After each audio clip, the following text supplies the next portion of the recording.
మెదక్ జిల్లా శివంపేట మండల పరిధిలోని పలు గ్రామాల్లో నర్సాపూర్ శాసనసభ్యురాలు సునీత లక్ష్మారెడ్డి బీఆర్ఎస్ పార్టీ మద్దతుదారుల గెలుపు కోసం మండల నాయకులు కల్లూరు హరికృష్ణ రమణాగౌడ్ యాదగౌడ్లతో కలిసి ఎన్నికల ప్రచారాన్ని నిర్వహించారు. అనంతరం శాసనసభ్యురాలు సునీత లక్ష్మారెడ్డి మాట్లాడుతూ కేసీఆర్ ప్రభుత్వంలో ఎన్నో సంక్షేమ పథకాలను అమలు చేస్తే నేటి ప్రభుత్వం అమలుగాని 6 గ్యారెంటీల అమలుతో అధికారంలోకి వచ్చిన కాంగ్రెస్ సర్కార్ ప్రజలకు ఇచ్చింది ఏమీ లేదని ఆమె ఎద్దేవా చేశారు. ఈ కార్యక్రమంలో మండల కృష్ణారావు, మహేందర్ రెడ్డి, నాగేశ్వరరావు, శ్రీనివాస్ గౌడ్, ఆయా గ్రామాల నాయకులు, కార్యకర్తలు, గ్రామస్తులు పాల్గొన్నారు.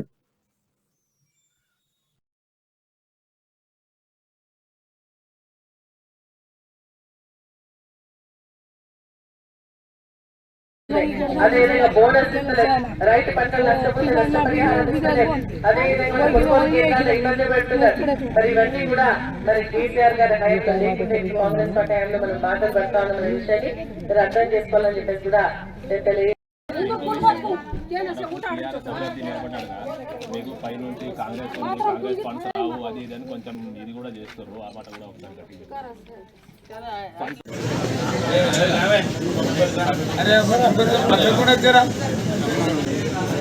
రోడ్డు కావాలని చెప్పేసి రోడ్ వేసుకోవడం జరిగింది. మళ్ళీ కూడా